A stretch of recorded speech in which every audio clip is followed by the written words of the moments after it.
Se supo que en Estados Unidos hubo un ataque cibernético a una red de oleoductos que asustó mucho a la población y la puso en la contingencia de que pudiera haber escasez de gasolina.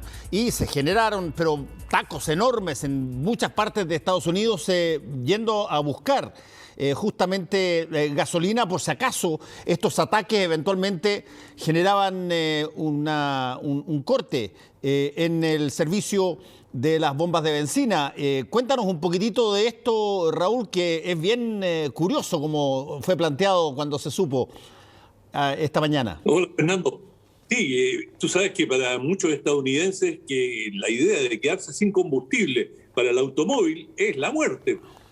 Mucha gente vive en lugares donde prácticamente no hay transporte público, es muy difícil acceder a las tiendas y la mayoría o un volumen muy grande en ciertas regiones de Estados Unidos de la gente se moviliza en automóvil, de manera que cuando surge este fantasma que se va a acabar la gasolina, hay pánico. Y eso fue lo que ocurrió en Estados Unidos luego de lo que tú señalaste, este ciberataque la semana pasada, que atacó uno de los principales, sino el principal oleoducto que corre por la costa este, desde el Golfo de México, de donde se extrae mucho petróleo y donde llegan buena parte de las importaciones petroleras, y corre hasta el norte, casi cerca de la frontera de Canadá. Es decir, recorre toda la costa este. 45% del petróleo corre por este ducto.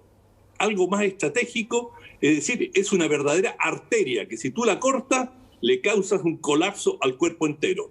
¿Y qué ocurrió? Un grupo, desconocido hasta ahora, se hizo este ciberataque a través de un malware, es decir, con algunos gusanos, secuestró parte de los elementos centrales del oleoducto. Cuando uno piensa en un oleoducto, uno dice, bueno, son cañerías, ¿qué tanto le puede hacer? A lo más la puedes volar. No, es decir, hay sensores de presión, hay las bombas que regulan el flujo de del petróleo. Todo esto es muy delicado y tiene centros que organizan y manejan el flujo desde computadores. Y lo que hicieron estos piratas es ingresar a estos computadores e hicieron algo que es bastante común en muchos países, sobre todo en los países desarrollados, pero también ha pasado en Chile y ha pasado en muchos lugares. Y que estos ataques son ataques muy calculados. Son bandidos cibernéticos que calculan una empresa y le dicen, mira, nosotros te hemos secuestrado una información clave. Si tú la quieres que te la liberemos, te la devolvamos, bueno, te pedimos, por decir una cifra, $2 millones. Ellos han calculado que si la empresa tiene que resolver el problema, va a tener que pagar $20 millones. Y en el caso, imagínate, de este oleoducto, si las estaciones de servicio que van a perder ingresos importantes, es decir, hay líneas aéreas que han tenido que suspender o reestructurar sus vuelos, porque también la benzina para la aeronáutica quedó suspendida porque no corrían los oleoductos. Es decir, esto causó un caos significativo en la costa este de Estados Unidos. Los costos, no he visto un cálculo, pero van a ser fenomenales. Es decir, como es todo en Estados Unidos, van a ser cientos de millones de dólares. Entonces, los bandidos cibernéticos dicen, bueno, esto te va a costar $400 millones. ¿Qué tal si me das 2 o una cantidad N y yo te devuelvo inmediatamente, te restablezco el servicio? Y muchas empresas en Europa y en Estados Unidos, en todo el mundo, han dicho, ceden a este chantaje y dicen, bueno, paguemos por esta vez, ya tomaremos las medidas de seguridad y velaremos de que no nos vuelva a ocurrir. Y prefieren pagar antes que asumir los costos del ataque, lo cual es racional desde un punto de vista económico. En este caso, el gobierno de Estados Unidos intervino y el presidente Biden emitió un decreto y hubo una intervención, y ahora por supuesto, el FBI está trabajando día y noche por saber exactamente quiénes fueron estos ciberpiratas. Por supuesto que no va a ser tan fácil encontrarlo, pero algunos rumores, y siempre cuando Estados Unidos algo le huele mal, empieza a buscar por el lado de los rusos, y hay rumores de que esto sería un grupo, el grupo responsable sería un grupo de bandidos rusos especializados en este tipo de crímenes cibernéticos. Ahora, este tipo de cosas tiene como particular situación que tú traspasas inmediatamente lo que está ocurriendo al público, porque el público es el que va a buscar benzina y le dicen que no hay. Y por lo tanto, la presión que se genera, a diferencia de una cosa que tú puedes aguantar un tiempo, conversar, negociar con los tipos, en fin, mientras nadie se entera de nada, en este caso no es así, porque entiendo que esto generó una suerte de carrera generalizada de personas yendo a las bombas de benzina a tratar de estoquearse con gasolina. Exactamente, porque nadie sabe cómo se va a resolver esto. La empresa Colonial, que es la responsable del oleoducto, dijo: tranquilo, esto lo vamos a resolver a tiempo, ya estamos en vías de resolverlo. Pero a nadie lo tranquiliza eso. Si tú dependes de tu automóvil y toda tu movilidad depende de eso, no te vas a quedar tranquilo porque la empresa te dice que ya están en vías de solución. Y de hecho todavía quizás van a requerir hasta la próxima semana para resolverlo.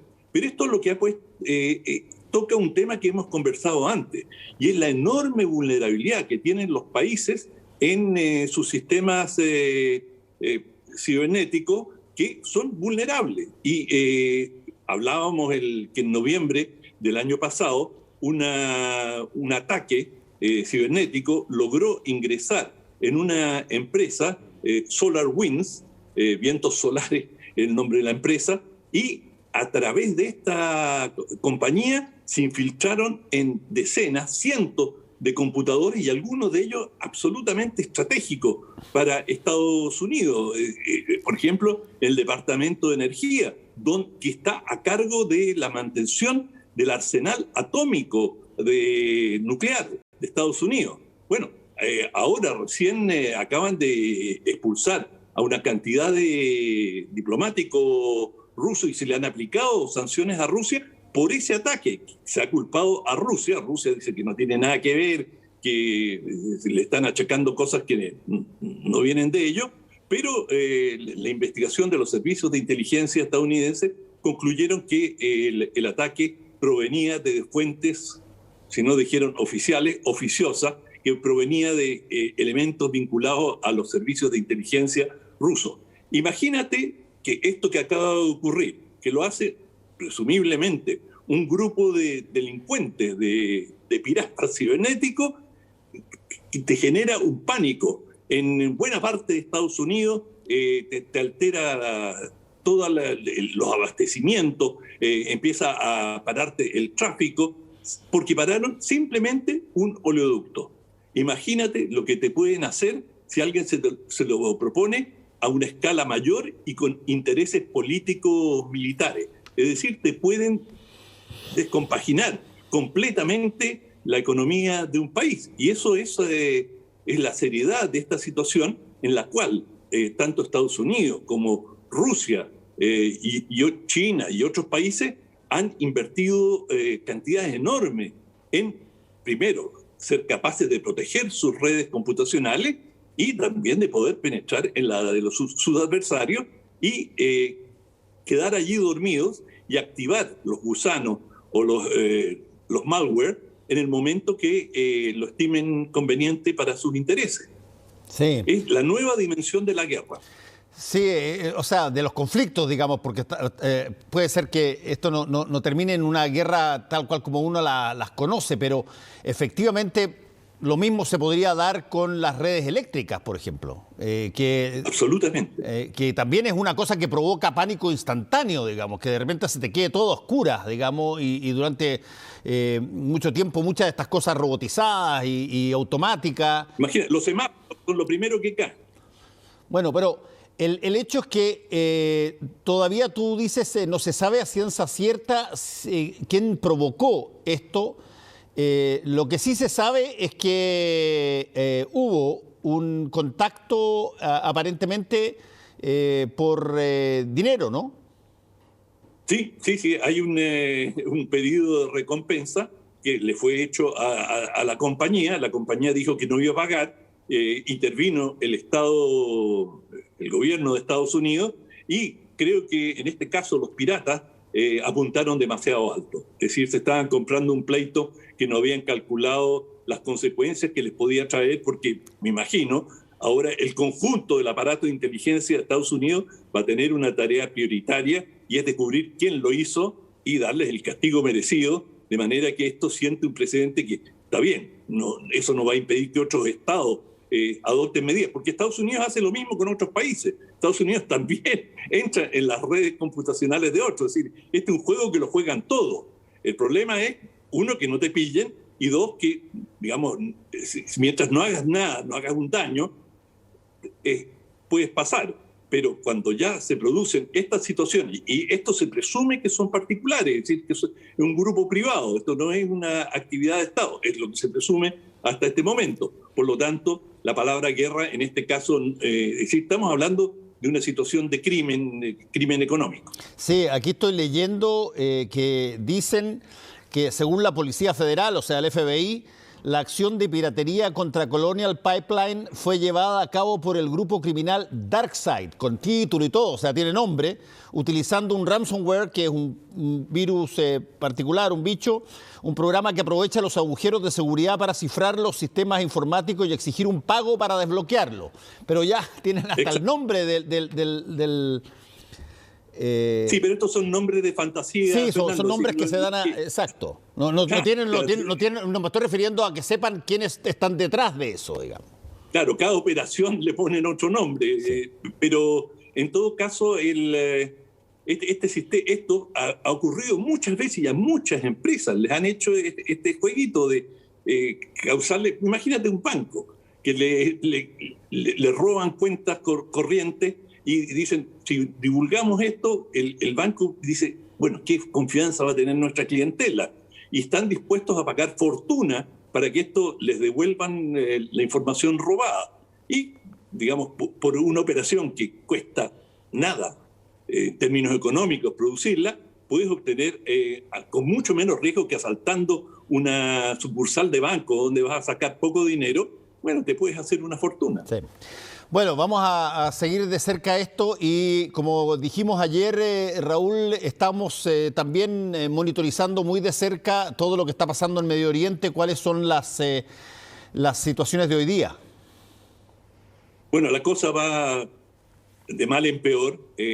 Han seguido los ataques, Israel ha intensificado los bombardeos, sube el número de víctimas, ya pasan de las 70 víctimas fatales, el grueso de ellas, la gran cantidad de ellas en la franja de Gaza, y esto no tiene visos de terminar.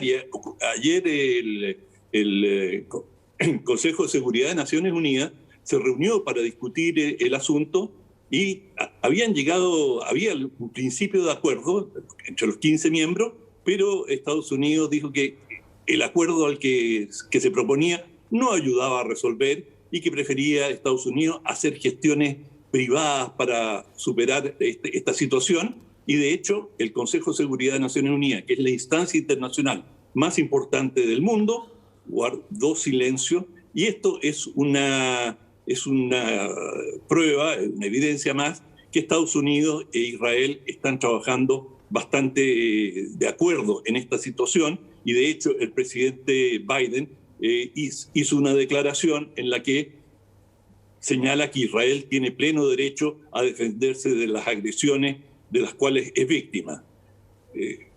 Cada cual puede tener su opinión sobre quién inició o cómo se desarrolló este conflicto, pero mientras Estados Unidos no aplique una presión. Digamos, Estados Unidos es el único país que puede aplicar una presión lo suficientemente fuerte que haga cambiar de rumbo a Israel. Mientras Estados Unidos, por las razones que ellos estimen convenientes, no esté dispuesto a hacerlo, Israel va a seguir adelante con su ofensiva, que ya ha advertido que va a ser una ofensiva mayor. Probablemente van a tratar de degradar, de fragilizar a Hamás al máximo punto posible. Y yo creo que si hubiese habido las elecciones, ayer justamente comentábamos que el 15 de mayo debió haber elecciones para elegir a un nuevo presidente de la Autoridad Nacional Palestina, es decir, de todos los palestinos, y esto fue postergado porque Mahmoud Abbas, el presidente de la Autoridad Nacional Palestina, dijo que no había garantías suficientes. Pero todo indica que si hubiese habido elecciones abiertas, Hamás tenía muy buenas posibilidades de ganar esas elecciones.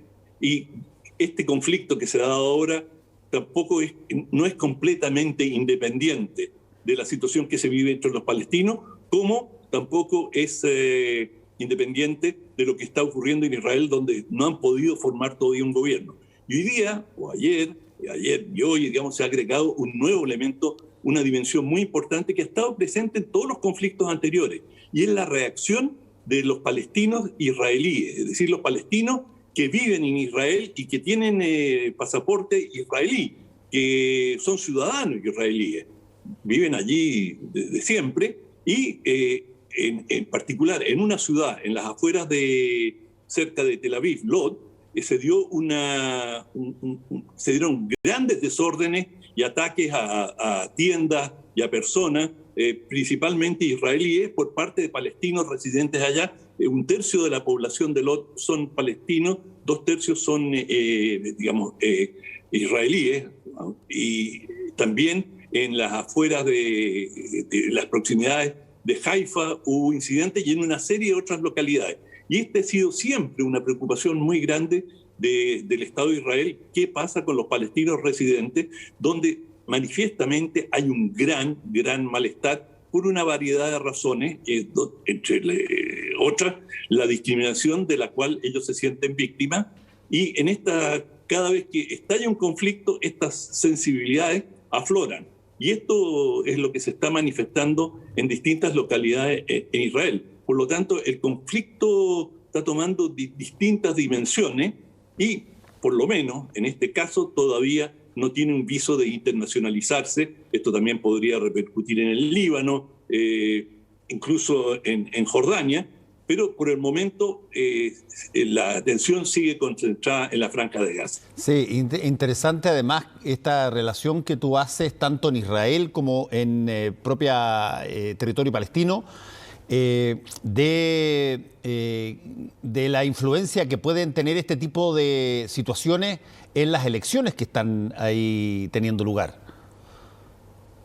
Y yo diría que las elecciones son la tensión. En todos los países, incluso en Chile, cuando tenemos elecciones, las animosidades, las divisiones se profundizan. Bueno, imagínate donde tienes una situación álgida como la que se viven los palestinos y la que se vive en Israel, con mayor razón. Es decir, todas las reivindicaciones postergadas, todas las amarguras, todas las injusticias que ha vivido la gente salen a flote. Sí, a lo que yo me refiero es que eventualmente, de acuerdo a lo que pase en esta situación de guerra que hay entre Israel y Palestina, el resultado de las elecciones puede ser de alguna manera funcional a esto que estamos viendo, digamos. O dicho de otra forma, las elecciones pudieron haber tenido un resultado distinto al que pueden tener en caso de que no hubiesen habido este tipo de situaciones de cohetes por aquí y cohetes por allá.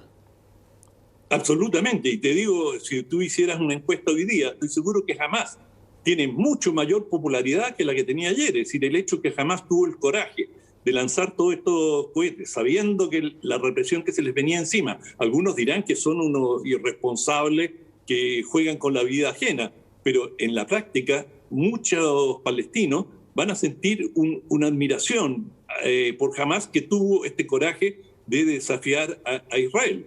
Pero todavía esto no ha terminado. Hay que recordar que en el 2014, cuando Israel penetró en la Franja de Gaza, hubo más de 2.000 muertos. Y que, digamos, esto dejó un saldo, digamos, devastador para la Franja de Gaza. Pero esto es cíclico, es decir, se restañan las heridas, la situación vuelve a una cierta normalidad y otra vez el problema, como no se ha resuelto, vuelve a estallar. Y bien, los palestinos en Gaza, por lo menos Hamás, permanece desafiante, aunque ha dado señales que están dispuestos a ir a una negociación de paz. Lo hicieron saber a través de contactos en Rusia, que si Israel desea ir a negociaciones, ellos están disponibles. Israel respondió que de momento no tiene ningún interés en conversar y que va a seguir adelante con su ofensiva.